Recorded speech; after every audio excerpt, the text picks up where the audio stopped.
So what I have in front of me are different types of Blaser Quick Detachable mounts, and today in the video we will cover how to properly mount a Blaser Quick Detachable mount. First, let's go through all these types of mounts. So we have here the size VM detachable mount, then we have the Swarovski SR detachable mount, then we have a normal mount which needs the scope rings, and in the end we have a Picatinny rail which can be used in different scenarios. What we need to properly mount a Blaser Quick Detachable mount: when you get the mount, inside the bag you will also get some torque specs. Then you need a Blaser screwdriver, and what I really like is from Fix-It Sticks, and it's basically a rifle and optics toolkit with the all-in-one torque. My suggestion, if you have a chance to choose a scope with or without a rail, I always suggest you to go with the scope that has an integrated rail. Why? Because it is much easier to mount a quick detachable mount and it looks much better on the rifle. First, we will proceed with mounting a Blaser B2 rifle scope which has the integrated size VM rail. Before proceeding with the mounting procedure, the first thing that we need to do is take out these screws and the mounting plates. And we unscrew this, all three of them.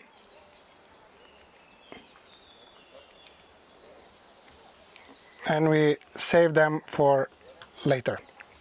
My next suggestion before mounting the scope to the quick detachable mount is to adjust these QD screws, because now, if you can see, they're pretty loose, and here is where we need the Blaser screwdriver. We tighten them down. Now the mount is secured, but we still need to secure these screws on the other side. So we tighten these screws. We need to be really gentle so we don't ruin it, and we slowly rotate it and try. Okay, a little bit more. Okay, now it should be good. Let's proceed with the rear one.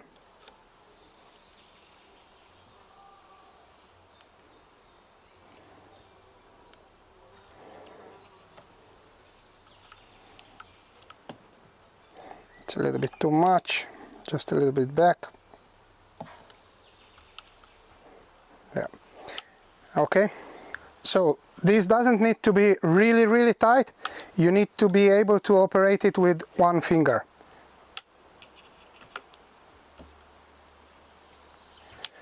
So why do I actually suggest to do it before? Because later on, when you will put the scope, it might be that here it will be quite hard to adjust this. So now let's proceed with mounting the QD detachable mount to the rifle scope. First, we need to put in these nuts this way, and we can just put them in, all three of them, and slide them in.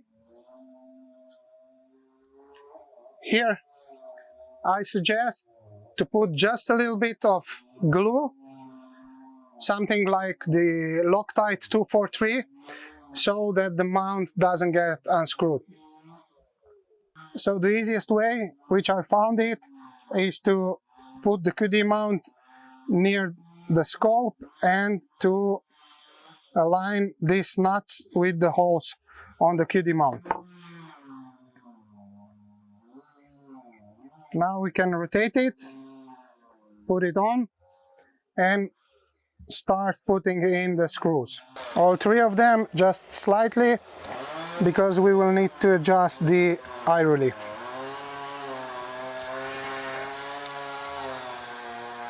What we will need now is some sort of a torque screwdriver.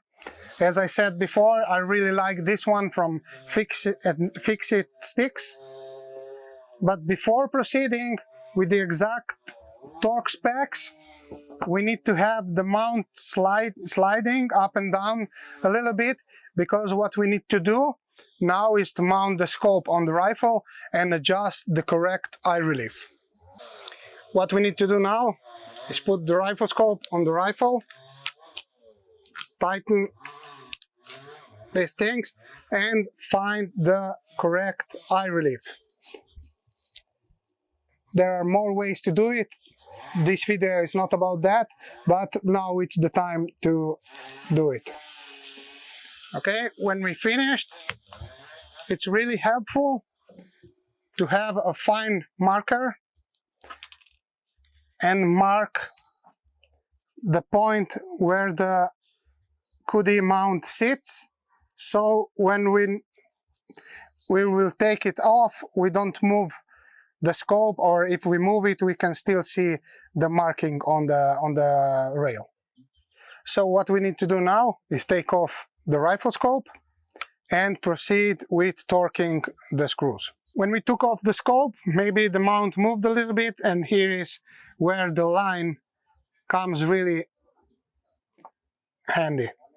And now we can proceed with torquing the screws. I will start with the middle one, torque it just enough, go to the other one,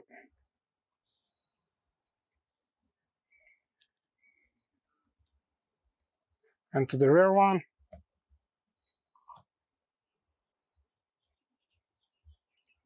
and now I can torque them to the correct torque specs. As I said before, 26-inch levers. With the Fix-It Sticks, it's extremely easy. I just need to see where it is, just a little bit more, and it's done. Go to the rear one, try again, just a little bit more than 25, and it's done. And now the front one. Same procedure, 25 and a little bit more,